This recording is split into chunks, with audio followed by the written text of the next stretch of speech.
Maharashtra of the year 2026 या ठिकाणी एक अशा अभिनेत्याची या ठिकाणी एंट्री झाली आहे ज्याला आपण मिस्टर परफेक्शनिस्ट म्हणून ओळखतो आणि मी स्वागत करतो आमिर खान सर तुमचं या ठिकाणी. सर तुमचं खूप खूप स्वागत आहे. मी मराठीनंच प्रश्न विचारणार कारण आपला लोकमान महाराष्ट्र ऑफ द इयर 2026 मध्ये या ठिकाणी तुम्ही आलात. कसं वाटतं तुम्हाला?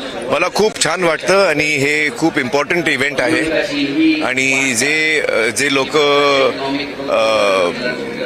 बहुत अच्छा काम करते हैं. मैं बीच में अटकता हूँ मराठी में. चालेल तुम्ही खूप छान बोलता. अत्यंत छान काम करतोय. त्यांना ह्या दिवसी फेलिसिटेट करते हैं तो बहुत अच्छा इव्हेंट है. मैं पहले भी आया हूँ. तुमच्या मते पुढच्या वर्षी महाराष्ट्र ऑफ द इयर आपल्या कला क्षेत्रातला कुणाला मिळायला हवा? लास्ट ईयर या पुढच्या वर्षी जे आगामी येईल त्या वर्षी पता नहीं. मैं इतना सोचता नहीं हूँ अवार्ड्स के बारे में. जो जूरी डिसाइड करेगी. हाँ पण मला फार कौतुक ह्या गोष्टीचं वाटतं की आमिर सर कुठल्या अवॉर्ड फंक्शनला हजेरी लावत नाही. आज Lokmat Maharashtra of the year 2026 ला आपण हजेरी लावल्यात. ह्याच्या मागचं म्हणजे रिझन काय आहे? फिल्म अवॉर्ड्स मध्ये नाही जातो. वेगळ्या अवॉर्ड्स मध्ये मी जातो. तुमच्या मते महाराष्ट्रीयन म्हणजे नेमका कोण? महाराष्ट्रीयन म्हणजे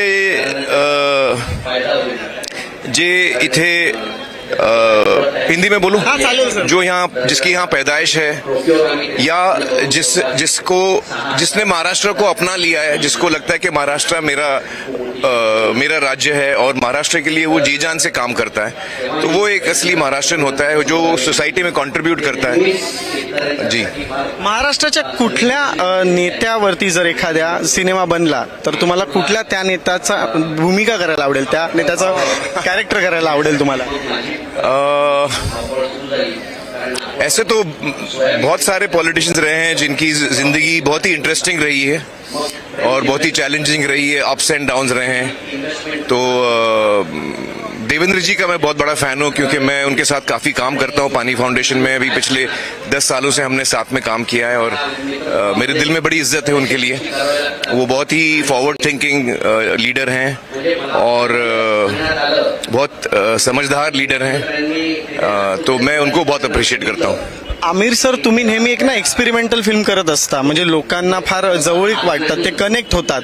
तर एखादा मराठी सिनेमा तुम्हाला करायची इच्छा आहे का किंवा काय आणि कधी करणार आहात? कारण आम्हाला असं कळलं होतं की तुम्ही मराठी शिकताय, तर आम्हाला असं वाटलं की आमिर सर आता मराठी एका सिनेमामध्ये आम्हाला दिसणार आहे, तर ते दिसणार आहेत का किंवा तुम्ही कोणता मराठी सिनेमा करणार आहात का? नाही, मला खूप करायचं आहे मराठी सिनेमा आणि मला जेव्हा खूप छान स्क्रिप्ट मिळेल तो नक्की मी करणार.